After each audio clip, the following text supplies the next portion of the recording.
Hey, everybody, it's a new day. It's a new show. Today, we're going to talk about Ring not allowing police to use customers' video footage. Alyssa Milano is raising money through GoFundMe. Vince McMahon, the 1920s bad guy, resigned from TKO WWE. Dreamkeeper Fellowship is basically the mafia. There's a guy that's been swatting people for almost as long as he's been alive. Danny Masterson denied bail, and an IRS contractor who leaked Trump's taxes gets to go to jail. And don't go to the Bahamas, or if you do, you're going to get murdered. All this and more on the least informed news show ever. Welcome to Microphone Therapy. Ever. Huh? I almost hit and record. Oh, you're all, that's it. That's all you get. With the least amount of information possible. Intro, outro. Yeah, done.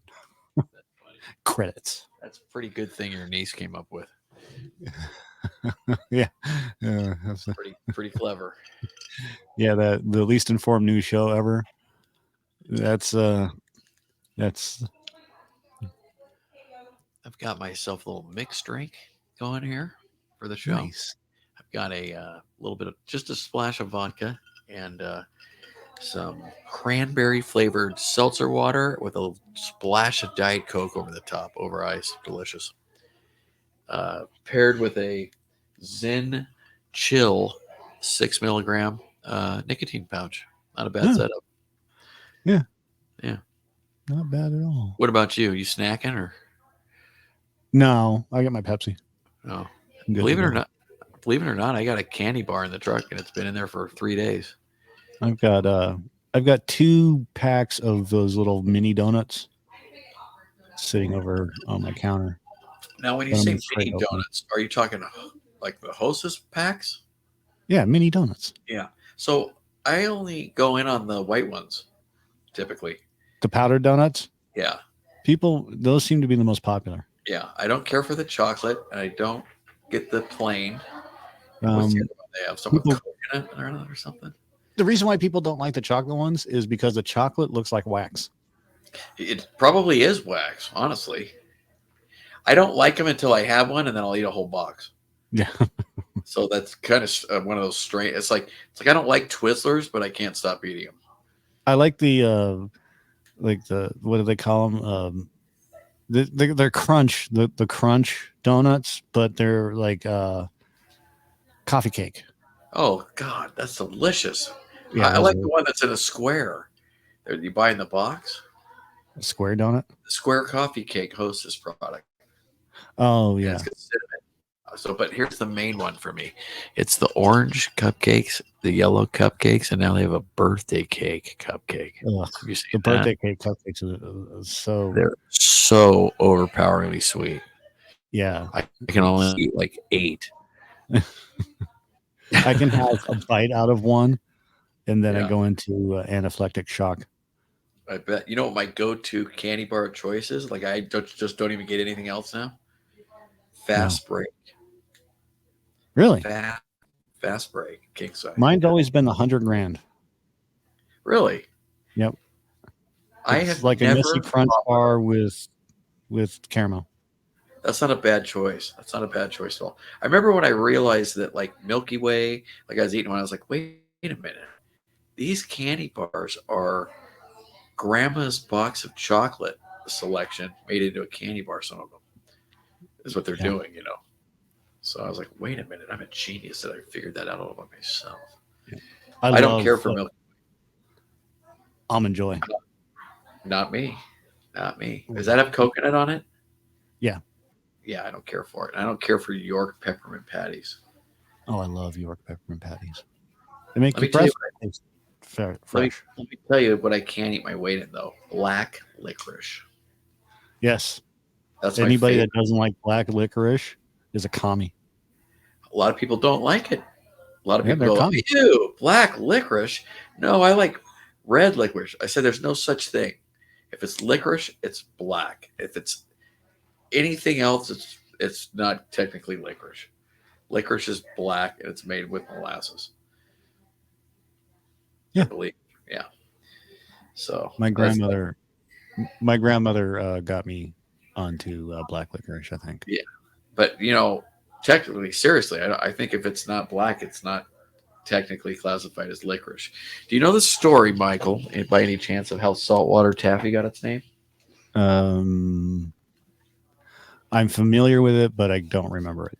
I am familiar with it as well, but I'm going to mess it up if I don't go and do a little research. So maybe we come back to that. Let's see. Uh, well, I had a good time last night talking with Heather. Yeah. She's not here. Yeah, Heather's not here. Too bad. Oh, well, she'll be back. Yeah. Let's see. My keyboard's way up here. That works, thanks to you. The story of salt water. Just for everybody that's listening still, taffy is a type of candy that was invented in the United States, made by stretching and or pulling a sticky mass of soft candy base made of boiled sugar, butter, vegetable oil, flavorings, colorings, and until it becomes aerated or tiny air bubbles are produced, resulting in a light, fluffy, chewy candy. It depends. Sometimes it's hard as a rock and sticks to your teeth and fucking destroys your mouth. So when this process is complete, the taffy is rolled, cut into small pieces, wrapped in wax paper, and is usually pastel colored and fruit flavored. Other flavors are common as well. But some include molasses and the classic unflavored taffy. That's what I like about saltwater taffy. Is you can go to downtown Sacramento and they have barrels with every flavor you could imagine. Oh, yeah. Peanut butter, a combination of flavors. I don't like the peanut butter ones. You know, I don't No, care for them either. it's too gritty. Yeah, I do like the peppermint ones are good, and the cherry ones are good, and then they have root beer. Those are good. They got all kinds of different flavors. Lemonade. I'm going to read you the saltwater taffy story real quick, if you don't mind. Yep. Saltwater taffy is a type of soft taffy that was originally produced and marketed in the Atlantic City, New Jersey area of the Jersey Shore starting in the 1800s. The origin of the name saltwater taffy is not entirely clear, but the most popular story claims that it was invented by a candy store owner named David Bradley, whose shop was flooded during a major storm in 1883. The ocean water soaked all the taffy, and when a young girl came into the store asking if he still had some taffy for sale, Bradley jokingly said that he had some saltwater taffy. The little girl purchased the taffy and took it back to the beach to share with her friends. Her mother heard the name and instantly loved it, and thus the name saltwater taffy was born. Thank you, saltwater taffy. Thank you, David Bradley. However, there's a secondary story to that.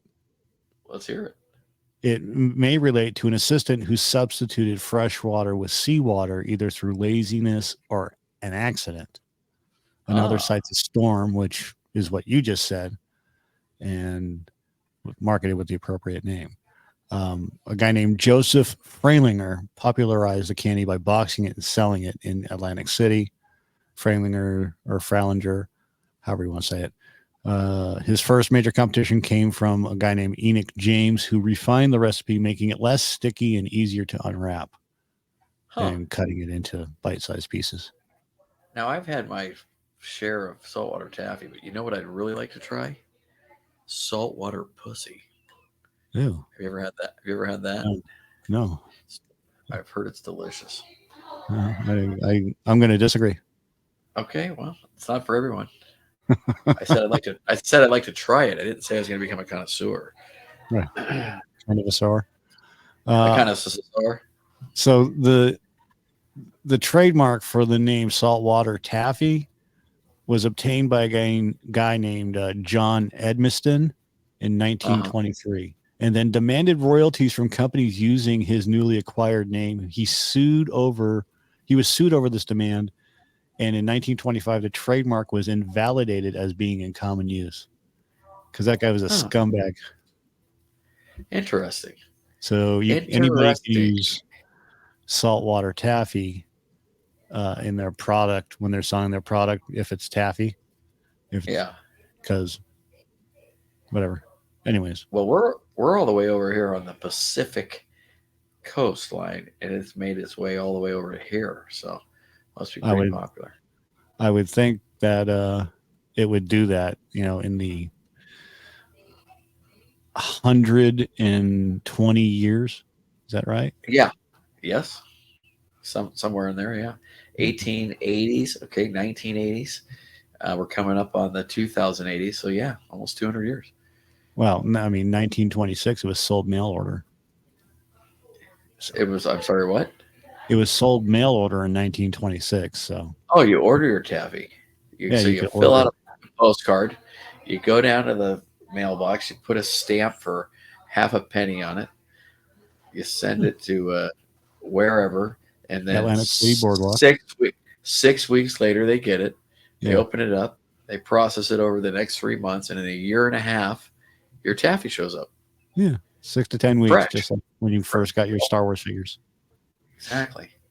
I wish I still had my Star Wars figures because I think some of them would have been valuable. Why didn't you keep them? Let's ask Mim. Yeah, you're gonna have to ask her. Did I tell you that I forgot my phone today when I went to work? No. Just fucking walked out, was driving. I was like, you know what? Fuck it. We'll leave it behind. What's the worst that could happen? Get back. 15 texts, about 8 missed calls. I didn't check for voicemail. It's some guy trying to give you money. Hey, Clay, I got money for you. I got $100,000 for you. If you need to call me back in 10 minutes, though. Yeah, sure. Sure you do. You've been approved. Siri? Oh, no, I can't call Mim. It's 10:35. Yeah, don't worry about it right now. We got news. Let's hear it. All right. So Ring is no longer allowing police to use doorbell video footage, but there is absolutely no reason why. Amazon is owned by Ring, or Ring is owned by Amazon. And they're going to stop allowing police departments to request doorbell camera footage from users, which is marking an end to a feature that has drawn criticism from privacy advocates. We'll get into that in a minute. In a blog post on Wednesday, because that's important, Ring said it will sunset the request for assistance tool, which allows police departments and other public safety agencies to request and receive video captured by the doorbell cameras through Ring's Neighbors app. If you've ever used a Neighbors app, it's kind of meh. But my guess is that they're sunsetting the app because no one's using it. The company did not provide a reason for the change, but it's going to start this week, where they're going to stop allowing police to use the footage. I think most of it is because it's public posts in the Neighbors app. And part of it is I need to bring up another news story. Canada. Stream.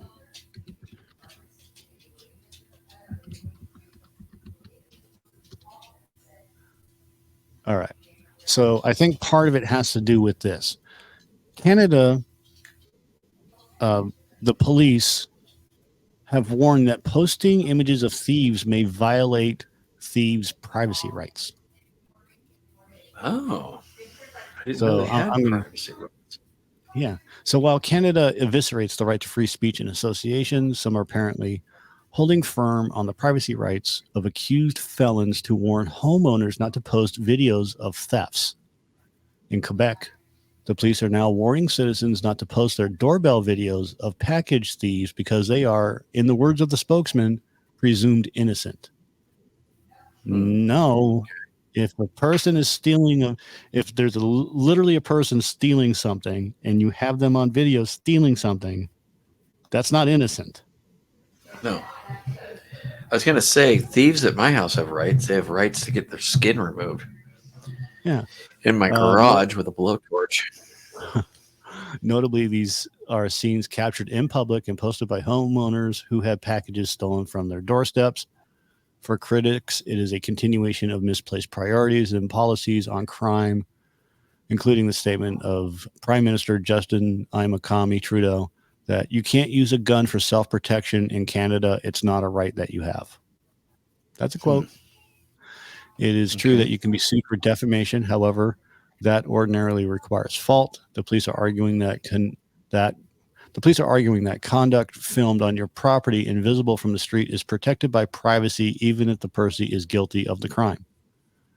If you use an image for commercial benefits, photos in public can pose risks.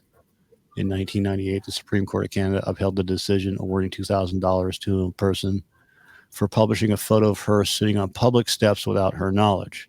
But she's in the public, so whatever. I mean, I agree with it in principle. Like, if people are walking around in Walmart videotaping, well, Walmart's not public. Walmart's a public company, but it's private property. And those people should not be filming on private property without express permission, because in California, you cannot record without someone's permission because you're capturing audio and video. And this is something that I had argued with one of my district managers about years ago in regards to secret shoppers. Right. So secret shoppers come in and they're recording video and audio. And although you're warned that the secret shoppers are coming in, you don't sign a consent form, and they still can't do it without your consent. Right. So I argued, and he goes, "You want to die on this hill?" I said, "Dude, I'm right about this, and the company is wrong, and they know that they're wrong, and I can, and I will win, no matter what, because California is a two-party consent state." So exactly. Not to mention all of the disclosure rights we have here. Yeah. Protect people from knowing about our medical or Sean knows the name of all those violations, because they're always terrified that they're going to do one of them. Yeah. But I like having privacy. Well, yeah, and I think that people that are recording videos in public are scumbags of the highest priority. And let me take that back. Let me walk that back. If you're filming a crime and you're doing nothing about it, you're a fucking scumbag. Right. I agree. If you're filming something that's hilarious, like, you know, the rhino that's farting and pooping and his tail is spinning and stuff like that, that's hilarious. That's fine. That's hilarious. Yeah, whatever. But we applaud. You know, and we got people that are filming crime happening at Target, like employees that are filming this stuff. You know, I mean, they think there's nothing that they can do, because if they stop these people, they're going to get fired, which is dumb. So, well, it's not, though, because of the liability that goes along with them potentially getting hurt or hurting somebody else. Doesn't matter if you're committing a crime and an employee stops you and drops the people elbow on your skull. You deserve it. Deserve every little bit of pain that comes along with stealing stuff. And you, I agree. Stealing the company, forget it. Yeah, I'm with you. No bueno. Anyways, this guy's name is Eric Kuhn. He's the head of Neighbors, that app that we were talking about. Said in the announcement that law enforcement agencies will still be able to make public posts in the Neighbors app. Police and other agencies can still use the app to share helpful safety tips, updates, and community events. Way to go, Eric. Way to take away, a helpful thing for police to be able to catch more criminals. Exactly. Scumbag. Douchebag fuck. Fuck you. What's his name? Eric. Fuck you, Eric. Yeah. Jackass. So the update is the latest restriction Ring has made to police activity on the Neighbors app following concerns raised by Privacy Watchdog about the company's relationship with police departments across the country. Critics have stressed the proliferation of these relationships and users' abilities to report what they see as suspicious behavior can change neighborhoods into a place of constant surveillance and lead to more instances of racial profiling. Ugh. That's my answer to that. Ugh. Yeah. But in a bid to increase transparency, Ring changed its policy in 2021 to make police requests publicly visible. Previously, law enforcement agencies were able to send Ring owners who lived in an area of an active investigation private emails requesting video footage. And they should still be able to do that. In fact, I think they are able to do that. Law enforcement agencies can still access videos using a search warrant. Ring also maintains the right to share footage without user consent in limited circumstances, which they should not be able to because that is a person's private footage. And this is why I don't believe in the Internet of Things. Excuse me. You've heard of the Internet of Things, right? No. That's where they want everything connected to the internet, doorbells and this and that, so that they can charge you. That's what it's for. They want everything online. They want you to have nothing, own nothing, and be able to just rent it. That's what that's what it's coming down to. I honestly am against that. Yeah, and the corporations want to own everything and every little piece of land and all the software and all the videos, and that's why they're removing DVDs from shelves and stuff like that. They don't want you to own the stuff; they want to lease it to you. Right. You know, and that way they can take it away at any time. Yeah, punish you. And that's why piracy is on the rise for software and not hardware, software like movies, music and this and that and the other thing. What's piracy? I'm just curious. You know what it is. I do? Okay. Yes, you do. Okay. Well, you're telling me you don't know what piracy is? I do know what piracy is. Everybody knows what it is. Everybody's seen the beginning of a VHS tape or a DVD that says, hey, don't you record this and release it for somebody's, release it in a group of people like it's your content because it belongs to us. Right. Don't take this without paying for it. We paid for it. We paid to make it. You need to pay us to watch it or experience it. So in current celebrity news, scumbag Alyssa Milano is defending her GoFundMe for her son's baseball trip amid backlash. Mm-hmm. So, and this is how she did it. So she took to X, which is Twitter, on January to address her decision to ask for donations to the GoFundMe, which she manages on behalf of her husband, who is a hockey player. Okay. She actually got married, huh? Yeah, well, she's a scumbag anyways. I thought she was just a whore. Yeah, that too. This post comes after fans criticized the actor for making the fundraiser with questions about why she couldn't help fund her son's her son's trip herself, given her successful career in Hollywood. Wait a minute. Successful career in Hollywood. She was on what was she on? Who's the Boss? Right, which I guess I got some play. And then she's only like 10 years. Oh, wait. And then she was on Charmed, right? Yeah, which was also on for like 10 years. Okay, so she's syndicated, but she hasn't been in any movie worth a shit, has she?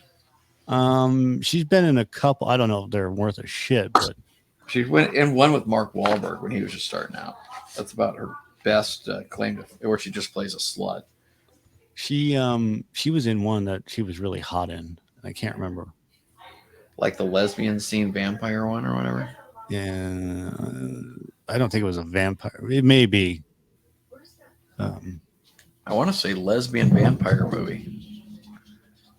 You gonna plug it? You gonna look it up? No, it was a movie that Jamie Presley, like it was the sequel to it had Jamie Presley in it instead. Okay. One of those straight to video After Poison Ivy. That's the name of Poison it. Ivy. Okay. I She think was that's in. what it was. She was in the first one. Yeah. So Okay. she did a guest stint on Family Guy. Did a guest stint on Castle. Was in Charmed. Was in My Name Is Earl. Fear. Spin City.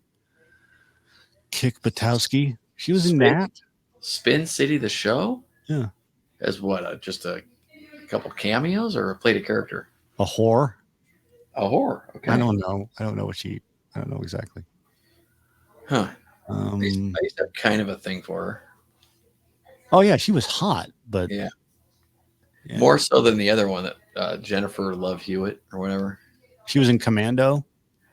Oh, that's right. She plays Arnold Schwarzenegger's daughter, even though Yeah. that doesn't make any sense. She was in Charmed. 178 episodes of Charmed, which runs consistently. So Who's the boss? she's getting checks from that. Let's Hey, see. go back to Commando real quick. Do you know the female lead in that? Do you know who that is? The actress? Do you know who she's related to? Without looking. That's yeah, Tommy Chong's daughter. Is it Tommy Chong or Cheech Marin? I'm Tommy trying to. Chong's. Okay. Oh, she also has the Alyssa Milano sex tape. With who's that with? I don't know. Beverly Hills Chihuahua 2. Oh, that's a great movie. Ghostbusters video game. Oh, I didn't know that. She probably made money on that. Well, yeah, they get voiceover people get paid a lot of money. Yeah, how does that Ricky work? Roberts. What is it? What do you mean? How does that work? They pay you a lot of money to do voiceover. Yeah, like when you're doing it. Plus, you get residuals. Okay, so you have like a royalty. Yeah. Poison Ivy too. She was in that one. Okay, so she came in after. Gotcha. Yeah, and that was hot. I'm not big on Jamie Presley. I like her. She's basically Margot Robbie before Margot Robbie. Kinda, yeah. I would agree with that for sure. I guess she was in that movie. What is it? Adam Sandler's Waterboy movie. Yeah, Or not Waterboy. That's the other one. Yeah, what was it? It was which one was it? It's or no, she was in Joe Dirt. That's what it was. No, No? You may be right. She may have been in Joe Dirt. So, anyways, Kid Rock was in the whatever movie with her, and they were doing an interview with Kid Rock when he turned 40 or something, and he was talking about like he stopped doing cocaine and got his colon checked, the whole thing, and then I guess during the interview they were at his house, one of his houses or whatever, and he's like leaning over the counter doing the interview, and like she comes on the TV on something, and he goes, "Been there, done that," regarding so was on the movie with Jamie Presley and got to try a piece, I guess. I thought that was pretty funny.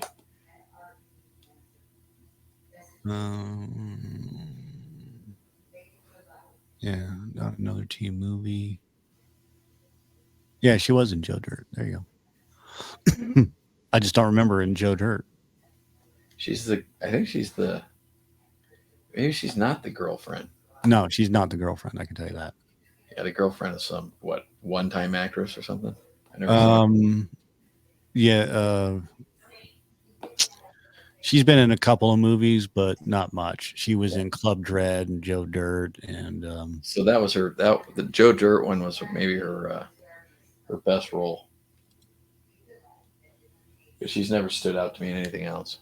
Brittany Daniel, that's who it was. Brittany Daniel. She's got a smoking body. Yeah, she's Skyline, Club Dread, Sweet Valley High. Sweet. Oh, she did a TV series. Yeah. You ever seen the movie Jawbreaker? With I think one of the charm. Yeah, I saw that one. It had who was in that? Rose McGowan. That's who it was. I get her and the other one who we're talking about confused at times, actually. Shannon Doherty. No, Alyssa Milano. Oh. They look kind of similar. So Rose McGowan dated Marilyn Manson. Do you remember that? Mm-hmm. And she showed up to the, I guess it was some red carpet thing, and she had a dress on that was like basically see-through chainmail or something, and then just a thong on and high heels. Did you ever see the pictures from that? Yeah. She was pretty smoking. And then I guess when they were together, he does a cameo in that Jawbreaker movie at the end. They got him like as a kind of a, I don't know, like a greaser redneck guy, like with a mustache. Doesn't look like him hardly at all. Yeah, he's like a manipulator. Yeah, he's like a. You ever seen Wild at Heart? I've seen parts of it. Yeah. The guy in that is. Why can't I think of his name? He's a good actor. The guy that was in Boondock Saints is the cop, like private investigator. Plays not Norman Reedus, but the other guy. He was also in the first Jason Patrick. No, he was in the first Spider-Man as the Green Goblin. James Franco? William Dafoe. William Dafoe. William Dafoe's in Wild at Heart. He plays this creepy fucking guy. Yeah. Yeah. He's such a great actor. He's great. Yeah. I like him. Almost everything he does. So I love how Alyssa Milano, instead of just talking about how the fact that these people are tweeting at her, was basically she's a scumbag. Yeah. She goes, I'm getting media inquiries about whether I have financially contributed to my son's baseball team. No, you're getting people telling you you're a scumbag because you are A, rich, and B, you set up a GoFundMe for your kid and you should be paying for his trip. Right. Yeah. Why is she doing that? What a fucking bitch. I'm supposed to give you money, you cunt. So the Charm Star. What do you think she gets a year from those residuals for being syndicated? I don't know. I don't even care. It's got to be $500,000, if not $1 million, maybe more. Fucking bitch. Yeah, and well, then she's also got her husband's money.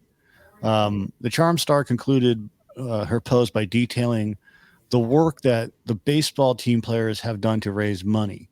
She then expressed her gratitude to the fans who've made contributions to the GoFundMe page. However, these kids aren't lacking for money. It's not like her kid goes to public school. Her kid goes to a very elite private school for rich people. Mm-hmm. So you're telling me that they need to do a GoFundMe because the other parents can't afford it? Yeah. Sorry, horseshit. They should start another thing called Go Fuck Me or Go Fuck Yourself, and you should join that. Yeah. I contribute to that. Go fuck yourself. Here's fucking $5. Go fuck yourself. Yeah. But you have to actually do it. So why isn't Alyssa Milano paying for the trip for the whole team? Why is she asking for money from people who can barely buy groceries? One asked, while another said, when did GoFundMe become a way for millionaire celebrities to fund their kids' baseball trips? A group of like 4 to 5 parents pooled money for our team's off-season travel and in-season transit when schools canceled weekend busings. When other parents couldn't afford it. These parents were nurses, teachers, and factory workers. But Alyssa Milano needs your help. Right. Jesus Christ. What a fucking joke. Let's pause for just a second so I can change into a shirt that's not so warm and then shut my door because my wife has company. I think. All right. And give me a second to smoke too. Okay. We're going to take a break. I'll be right. Okay. Yeah. What a doucher. You seen the recent picture of him? Yeah, I'm looking at it. He's like fucking 1920s gangster. It's like Howard fucking Hughes or some shit. I don't even know. Who the fuck? What does this look? Jesus. He gave up. Look at that fucking tie. Well, he resigned Friday from the WWE. Actually, he resigned from TKO. WWE and TKO merged. TKO is UFC. Yeah. Dana White's organization. Okay.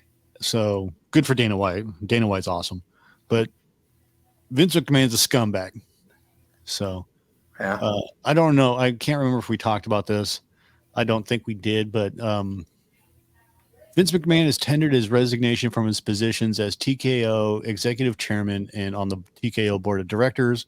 He will no longer have a role with the group or the WWE. No more role with the group. In a federal lawsuit filed Thursday in Connecticut, a former employee by the name of Janelle Grant accused 78-year-old McMahon and another WWE employee of sexually assaulting her and trafficking her in the workplace. And she has the receipts. Oh, He paid, there was a lawsuit to pay her off, to shut her up for $3 million. He paid her $1 million. And then she went to her lawyer, and her lawyer said, blab it all. huh. Well, there you go.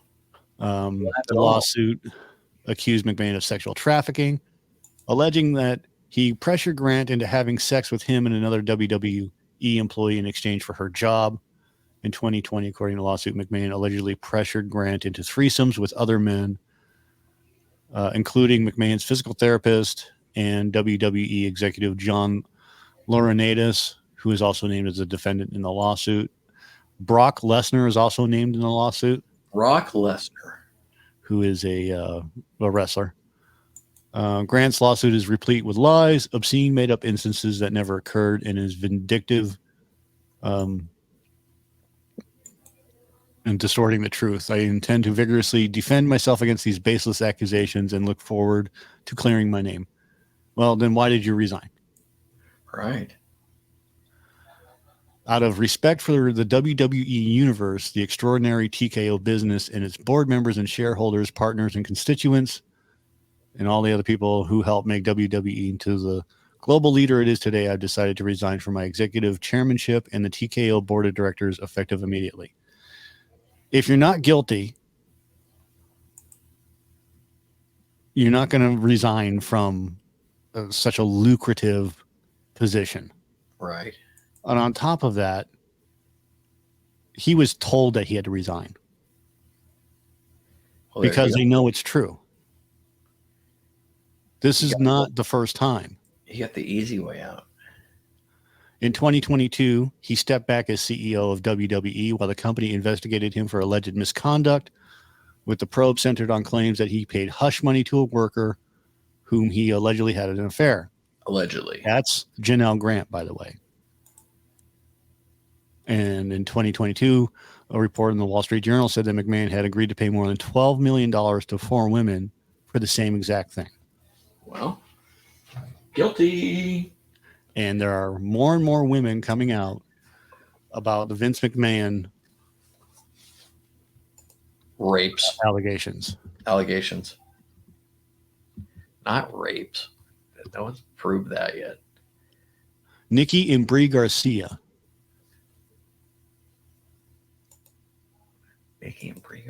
Their former WWE stars have addressed the disturbing allegations, released a statement where shocked and disheartened with the recent allegations against members of the WWE.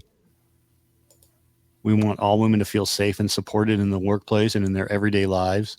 Mm-hmm. Many noted that the unnamed members of the WWE mentioned in their statement include Laurinaitis, who is married to Nikki and Brie's mother, Kathy. Okay. So they're doing damage control. Gotcha. They're doing DC. Damage Incorporated.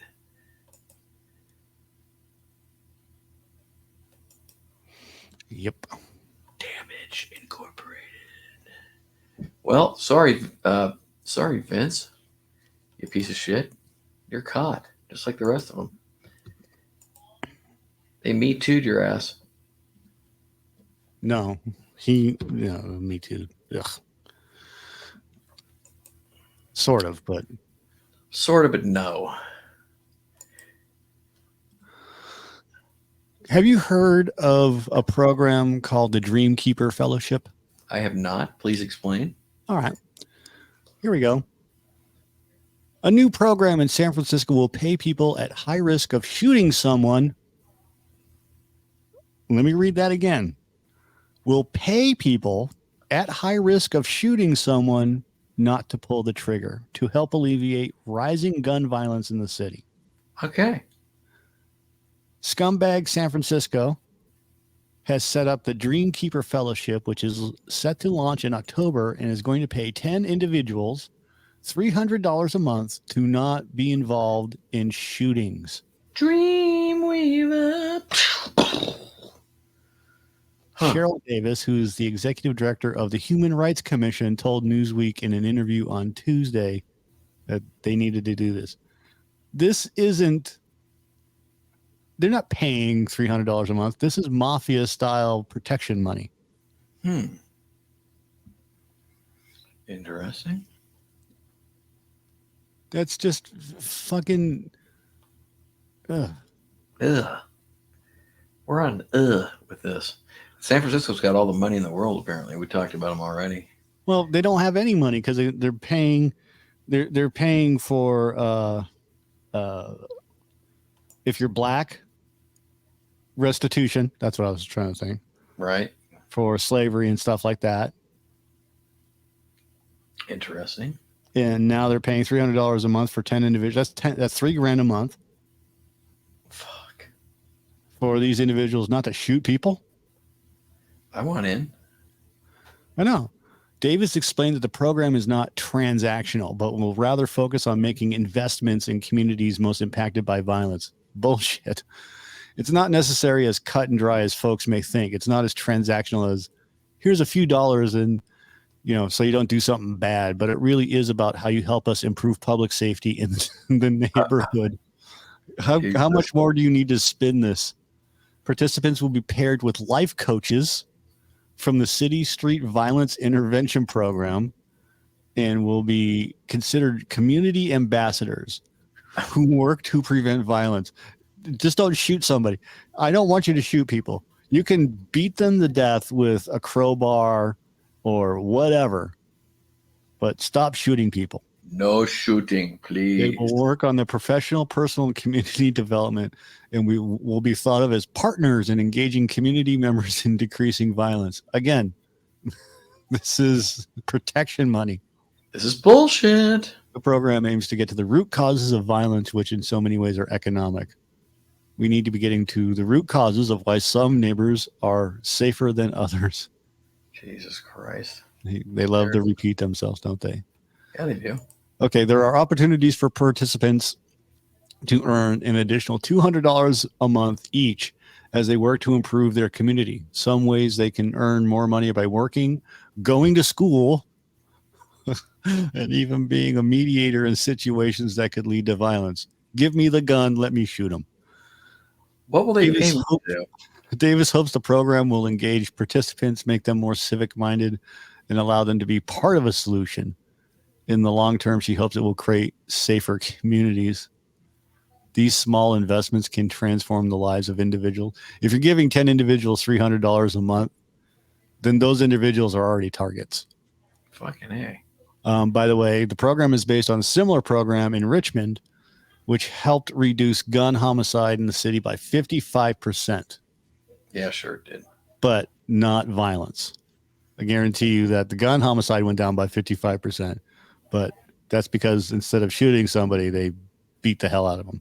Right. It's funded through the Dreamkeeper Initiative, which is San Francisco's effort to redirect funding into the Black community. The initiative supports a variety of programs, art, complex, youth development, et cetera, et cetera, et cetera.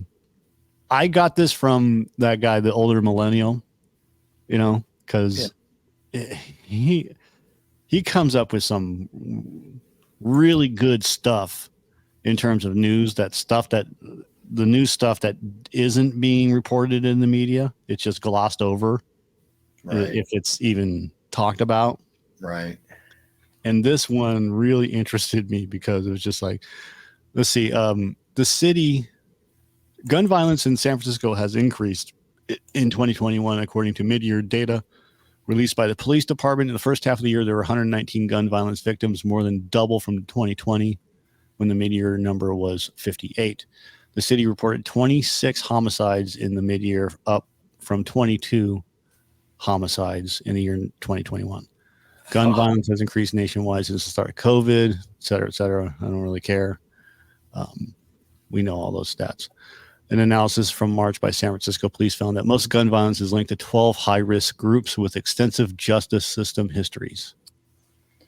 12 high-risk groups. Mm-hmm. Okay. I'm not buying it. What a I waste. can only assume what those high-risk groups are. Right. I didn't say a word. No, What a joke. I'm keeping my mouth shut too.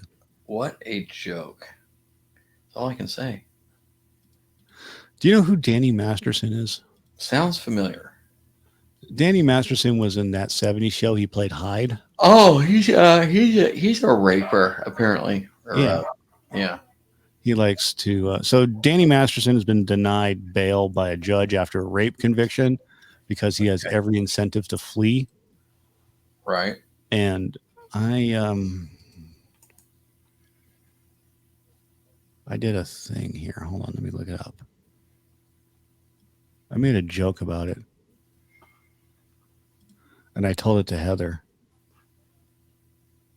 just to see if. She would laugh. Yeah, there it is. Mia Well, Kunis and Ashton Kutcher were shocked to the core over the Danny Masterson backlash, hoping it doesn't jeopardize their careers after defending their buddy for raping women. Kutcher said he was a role model, and Kunis said that he was an outstanding older brother figure. But they had to step down from their roles at their anti-child sexual abuse organization because two of their biggest clients are either dead or behind bars. Well, there is that. What did she laugh? She laughed because she got the Epstein joke. Oh boy. I combined an Epstein joke with a rape joke. Came up with that. Come in. Come on, that was good. That was It that is was good. good. I had to work that one. That's like Mike. I've written like 4 jokes in my entire life, like thought about it. Right. And that's one of them. Mike, time out just a second. Yes. Do you want something to eat? I would. What did you have in mind? I'm going to make a delicious treat. I'll make you one with me. Thank you very much. You're very welcome. I love you. My wife, everyone. My wife. The lovely Shauna is going to make us something to eat. Mike, you'll have to come over to get yours. I can't reach. Sorry. You can't FedEx it to me. No, I could. If I was going to do it, though, probably just saltwater taffy. So do you want the grilled cheese saltwater taffy or the tomato soup saltwater taffy or both? Well, both. Both sounds good. Okay, very good. All right, we'll get that on its way over. So the judge wrote, in light of the fact that the defendant has no wife to go home to, defendant now has every incentive to flee and little reason to return to state prison to serve out the remainder of his lengthy sentence should his appeal be unsuccessful. Masterson's wife, Bayou Phillips, filed for divorce after he was convicted in September last year. Deadline reports Masterson's attorneys requested that he be granted bail so that he could be an at-home parent and financial provider of his family. Danny Masterson hasn't worked. He's done like 2 or 3 things since that 70s show. What has he done? He was in like something like similar to Yellowstone. Okay. I just can't remember. Has he been in any movies? I don't know. I don't either. I think so. I want to say yes, though.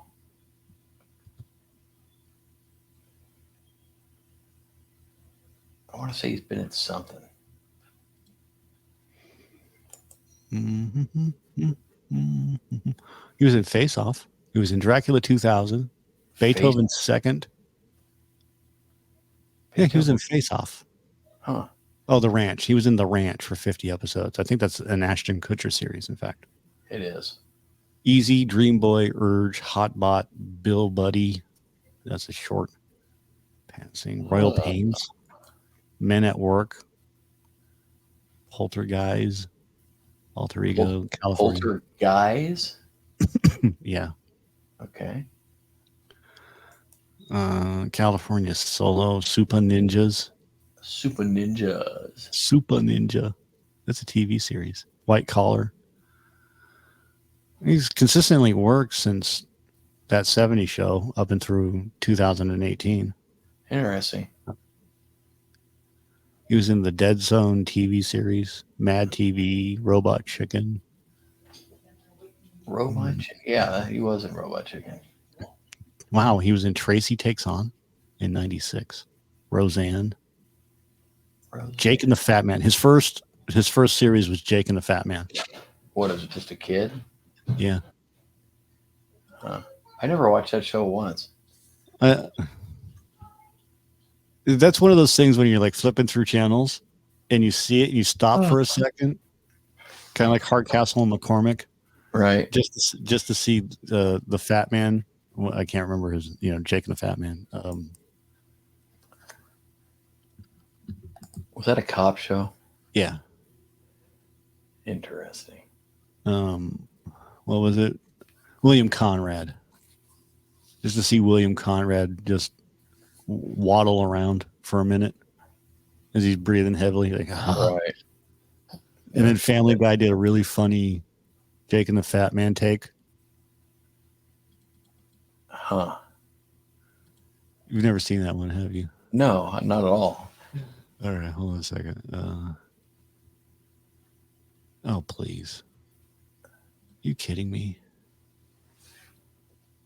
I gotta open a window. I'm like overheating. Oh, fuck. Feeling weird. Here we go. You there? Yeah, I am. And now, back to Jake and the Fat Man. Hey, look over here on the carpet. That's a cigarette butt. This is probably evidence. I've seen these. What do you think was in that Danish? You think it was cheese? Because I got a little problem with cheese. Hey, I'm talking about evidence here. There's lipstick on it. Yeah, well, can you bring it over to me? I can't move it. This is a crime scene. Well, can you describe it to me? You know what? Forget it. I'll take care of this, okay? Oh, no. Just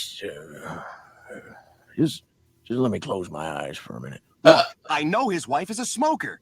Just yesterday, when we saw her at the country club, she had a cigarette in her hand.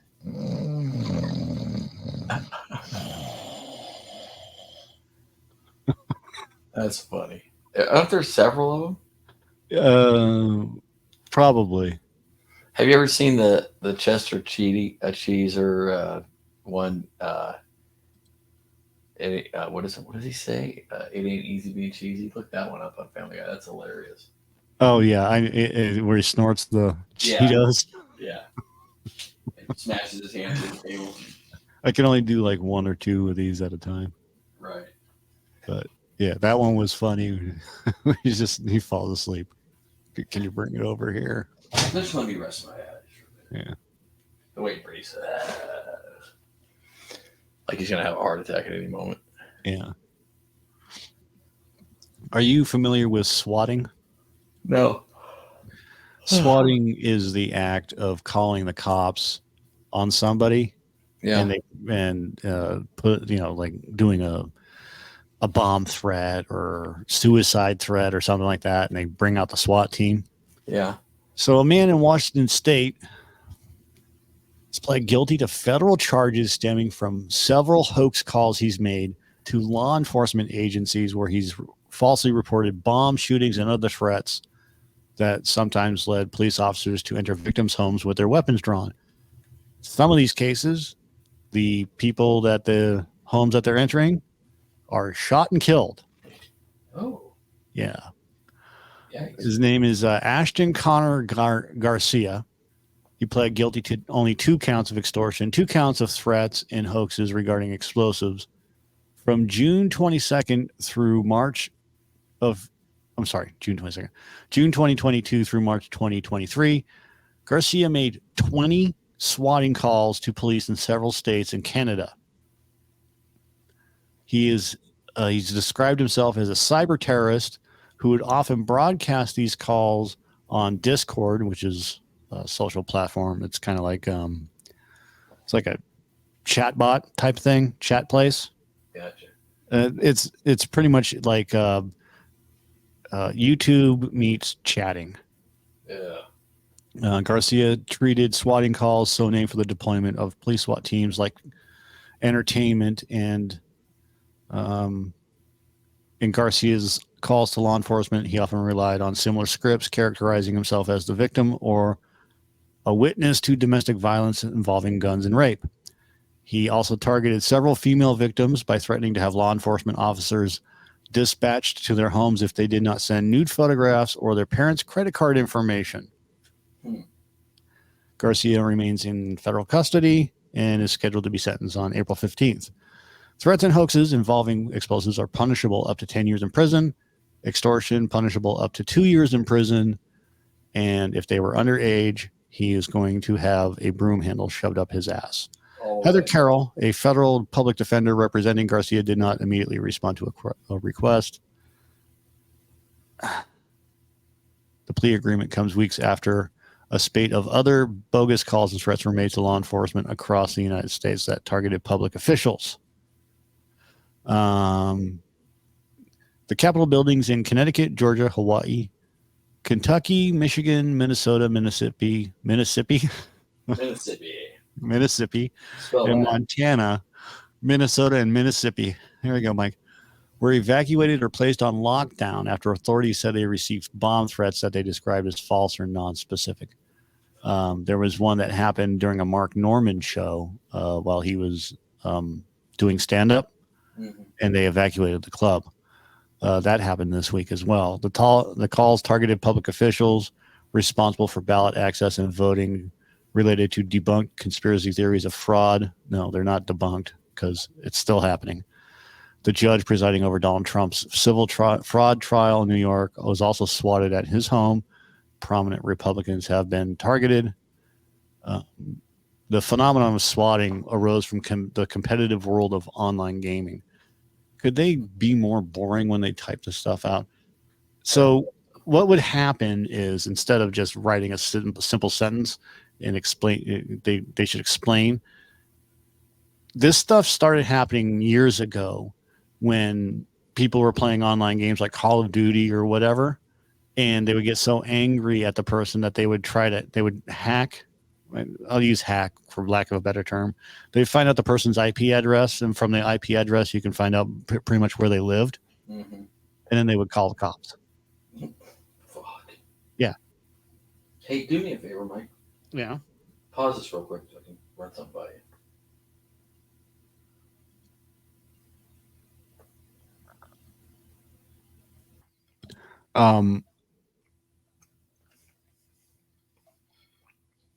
A lot of these online forums will discuss techniques like the one that this Garcia kid employed to make calls over the internet that spoof phone numbers so law enforcement officials believe it's an actual 911 call or 911 call. Gotcha. In 2017, a police officer in Kansas fatally shot a man while responding to a hoax emergency call. So in that case, Tyler Barris of Los Angeles pled guilty to making the fake call and was sentenced to 20 years in jail. That'll get your attention. Oh, yeah. So, and then we only got one more left, I think.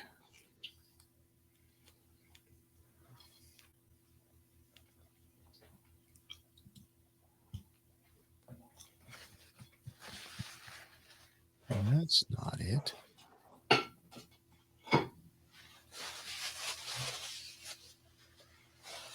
It's amazing what drinking water can do.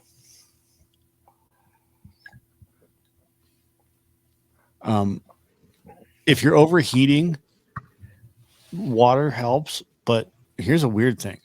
Drink hot tea or hot coffee. Oh, boy. What it does is it actually, you would think that hot items, or hot drinks or whatever would overwhelm you because you're overheating. It does the exact opposite. Huh. Cold. So when you drink cold water and stuff like that, your body has to warm it up. Right. So your body has to take energy and do that, and then you start to. So sometimes you have problems. So if you drink like warm water or something like that, it will help you. Like it helps you sleep. It does a lot of weird stuff. It's neat. Wow. How often do you do it? Do I do it? Yeah. None. I drink Pepsi. Well, warm Pepsi. Yeah. That's delicious. That's how I like it too. Warm. And, like if I'm at a restaurant, they're like, "How do you want your Pepsi?" I'm like, "Can you microwave it for me, son?" They're like, "No." I'm like, "Well, then give me a Coke." Yeah. I don't go that crazy, but I do. I just drink it, room temperature. No, you don't. I drink Pepsi room temperature. Do you really? Mm-hmm. Unbelievable. I can't believe it. I have really sensitive teeth. So Oh, the cold okay. causes problems. I see. Okay. So you just get Gotcha. used to it after a while. Cold stuff is fine, but right. Last couple. So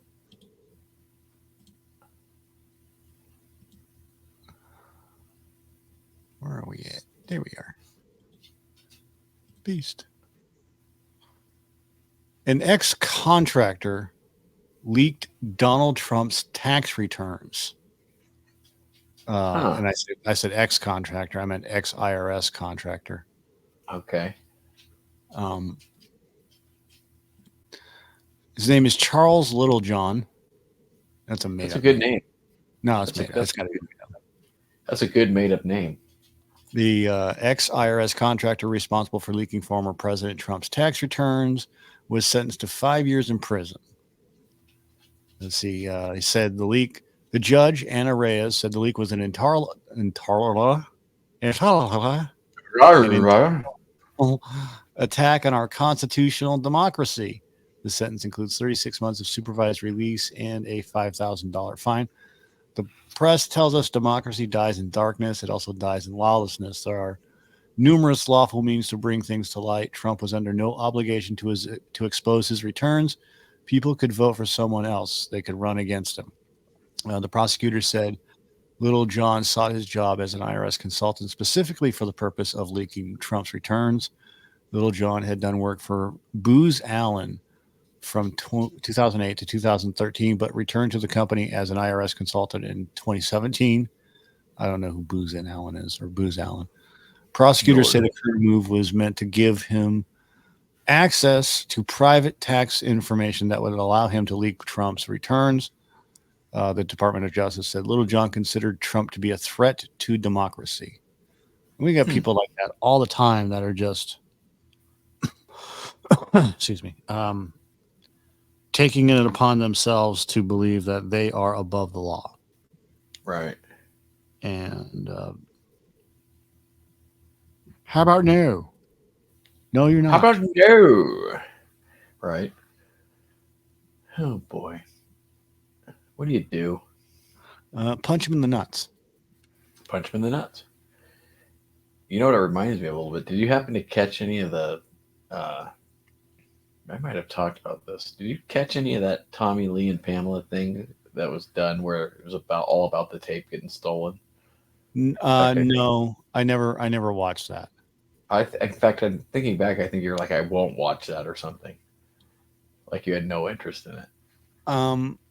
It had Seth Rogen in it. Are you not a fan?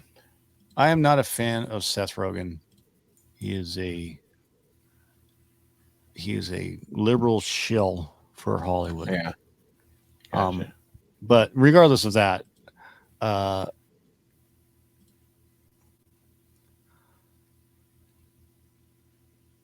just didn't find it interesting. I watched the trailers, and stuff like that. And for the most part, like separating Seth Rogen from, the human and Seth Rogen, the actor, to, it's like Adam Sandler, I give him a chance, and he was actually relatively good from the trailers that I saw. But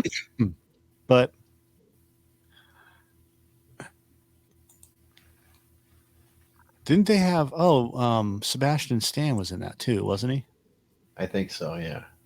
Yeah, I saw. So I was kind of monitoring some of the stuff that was going on. They were posting this crap on Instagram, and Sebastian Stan and the person that plays Pamela Anderson, and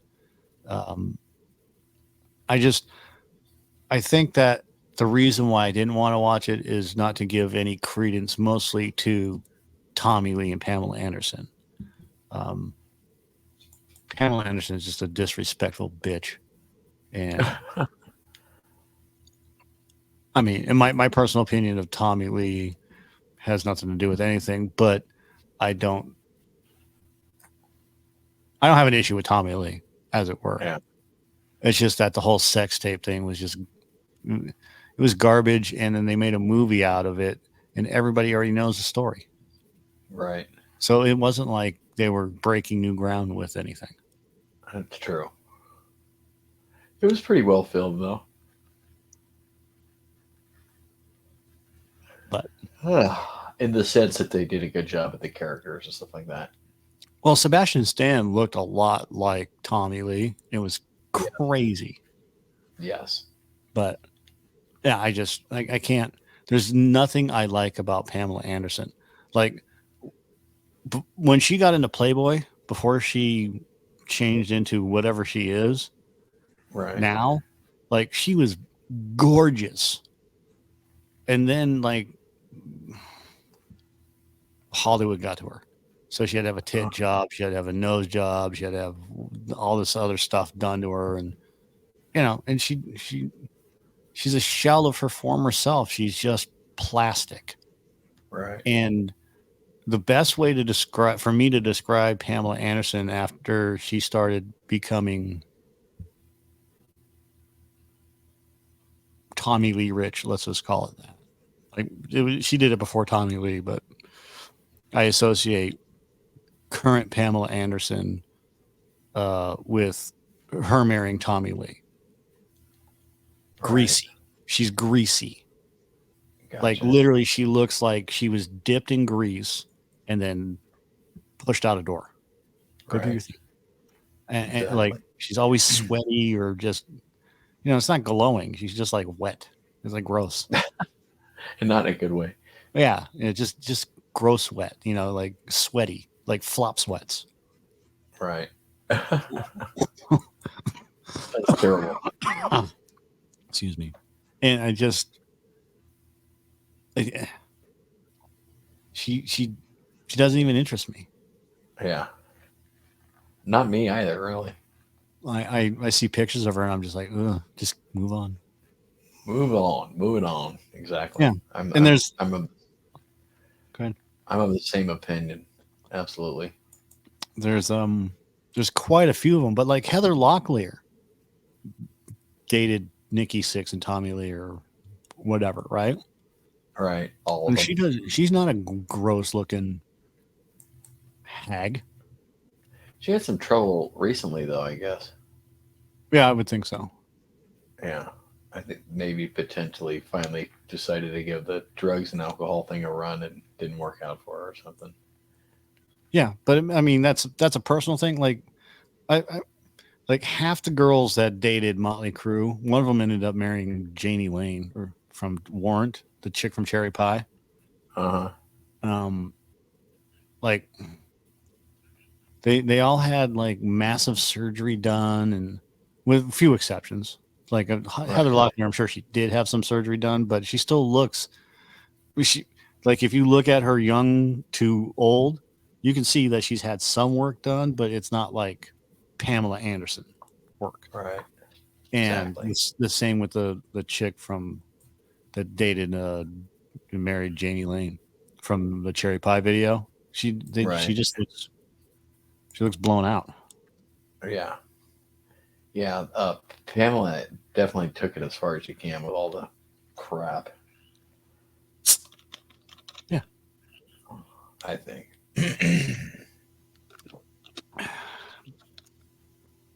There's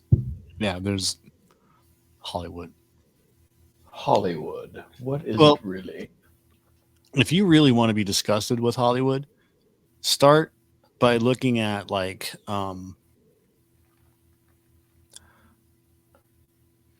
photos of Hollywood stars, female, male, doesn't matter, but mostly female, and not for sexual thing or anything else like that, but to see from their origin, like when they first started in movies and TV and shit like that, to the height of their career, or if they're currently at the height of their career, like Nicole Eggert from Charles in Charge. She was the hot blonde chick. She was in a bunch of these B-rated softcore porn, or hard R movies. When she first started off, she was all the like the girl next door, the prom queen type, pretty, she's gorgeous. And then they started making her wear, more and more revealing clothing and this and that and the other thing. Chloe Grace Moretz. Like when you first watch Kick Ass, you're like, who is that girl? And then you start looking her up or whatever. And then you see she's all wearing like big, fluffy princess type fucking dresses and whatever else. Right. Because she's like 11 years old. Right. Right. And then by the time she's 13, she's wearing like high heels and short see-through dresses. And you're just like, what the fuck is going on? Right. And where are your parents? Yeah. Yeah. And and then I've got a funny story about Chloe Grace Moretz and how fragile her ego is. But it's just not her. It's the girl that plays Wednesday, Jenna something or other. She had a viral dance that became popular on TikTok, but the same thing. It's continuously the same thing with these actors and actresses, and mostly it's the actresses, and they just sexualize the shit out of them. And then when somebody starts pointing it out, it's like, what's wrong with you? What are you, some sort of fucking conservative? What are you, a Trump guy, a MAGA? No, I'm a human being, and you know who else they did it with? Is that girl from the Stranger Things show. Oh yeah, she's dating John Hamm. Oh really? Yeah, or at some point she was dating John Hamm or engaged to him or whatever. She's like 16.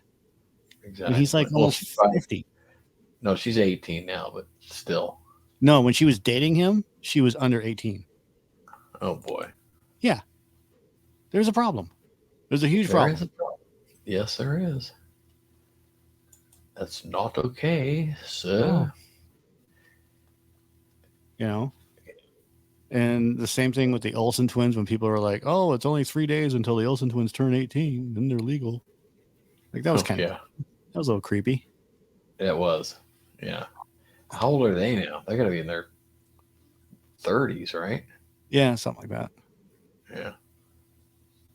But it just continues on. Britney Spears, the same thing. God, what has she done lately? Nothing. Got on Instagram and stripped naked. Really? Oh yeah. So they ended her conservatorship because her dad was in charge of her conservatorship. And then she's like, no, I don't think I should be able to, I should be able to live my life the way I want to live my life and not under the rules of these bastards that are controlling my life. And the second that they lifted the conservatorship, she was just half dressed on Instagram and TikTok and all the other social places, just showing her boobs and how, how she looks now. And she's still got a nice body, but she just, I walk around naked in my house all the time. I don't care. Sex. Here's my titties. Share it with you. Right. Yeah. What a joke. Yeah. And the other, I was going to Gwen Stefani. So Gwen Stefani was absolutely just devastatingly gorgeous. And then she became Hollywood and she had all this surgery. And now she's got the Pamela Anderson issue. Just greasy. Just like, ugh. Yeah. Huh. What do you do? What do you do? This is why I've stopped giving credence to Hollywood. This is why I just, take it with a grain of salt. Yeah, I'll watch Keanu Reeves movies and I'll watch, people that I respect, but I can't watch movies anymore that are just, they're all just garbage, just turned into garbage. Yeah. Pure, just filth. Not filth like, sexy and this and that, and just shit. They're just shitty movies because they don't want to they don't want to build a movie. They just want, as soon as you get into the theater and sit down, it's action, action, action, action, and very little development of characters and this and that and the other thing. Right. I agree. Plus, everything's a comic book movie now for the most part. Yeah, unless you're watching like the or a horror movie. Yeah. Like A24, but A24 makes good films. They're the exception to the rule. Blumhouse makes relatively decent films. So you have a couple of studios that are relatively exceptions to the rules, but then you have the other studios, the Paramounts and the MGMs and the Lionsgate and whatever else that just continually produce crap because they think that this is what people want. Right. Because some executive is saying we need this. I have my thumb on the pulse of America, and this is what they want. Right. Oh, I don't understand why my Indiana Jones movies lost fucking $700 million. Oh, did that fail? Failed miserably. Wow. Indiana Jones, yeah, the Dial of Destiny cost almost $500 million to make. Uh-huh. It made $350 million. Ooh. In order to break even, it had to have made $1 billion. And this is a franchise that could have made $1 billion real easy if they had done it right. But no, they didn't. They screwed it up. But that's another story. So when a movie's released, whatever that movie makes at the box office that weekend, let's just say it makes $100 million. Okay. Well, the movie didn't make $100 million. The studio made $50 million, and the movie theaters made $50 million. Right. So if a movie costs $100 million in the first weekend, it makes $100 million, it didn't make its money back. It won't make its money back until it hits $200 million or $300 million, depending on advertising and this and that and the other thing. That's what I've heard. Yeah. Yeah. So advertising is a big part of the expense, I guess. Yeah. Which would make sense because you're watching the previews, or you're seeing a sign somewhere, or maybe they're even tied in with a restaurant chain. If it's a big enough movie. The restaurant chain, because they sell them, the McToys or whatever. That's kind of a money making thing. But if they're advertising it on TV, they're buying Super Bowl spots and this and that and the other thing. Or in the case of like Despicable Me 4, they ran Despicable Me 4, and then they ran a couple of other ads for new movies during the championship games, the AFC NFC championship games. Okay. Those have had to cost $1 million. Oh yeah, just for those spots. Absolutely. And I'm sure the advertising for the Super Bowl and the championship games have all dropped drastically since they're no longer the only game in town. Right. So, but they're still pretty expensive. Yeah. I bet. Shit. I don't have much to add tonight, I guess. I think I'm having an off night. Oh, yeah, I mean, kind of. But I've got one more story, and then we can cut out. Let's do it. All right. So, don't go to the Bahamas. Do not, you say? No. And why? If you're making your winter or spring break plans, the U.S. government has a warning for you.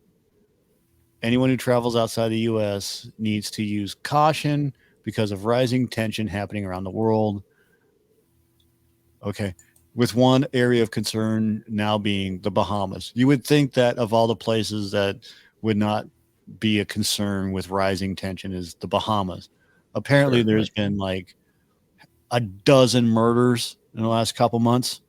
Holy shit. Yeah, like or more, 18 murders, some shit like that. Huh.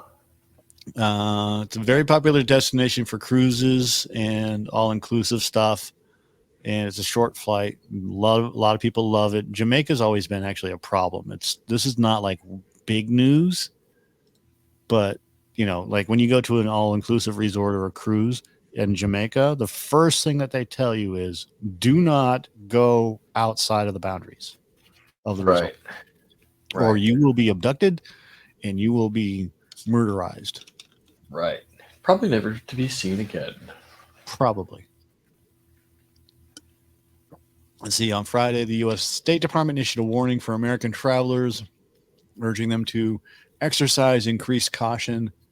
The U.S. Embassy in Nassau, Bahamas, warned travelers last Wednesday to be aware of the 18 murders that happened in the country's capital since the beginning of 2024. So we're not even a full month in, and it's basically a person every other day getting unalived. It's a bit unusual. Unalive. Yeah. Taylor says since the warning was issued, they've received calls from concerned travelers asking if it's safe to go there. There's been 18 murders. Do you think it's safe to go there? No.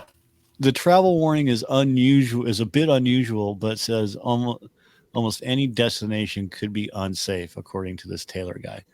If you go wandering off into unknown parts by yourself, it can be a danger no matter what island you're on. That's why they tell you not to do that when you're on these cruises.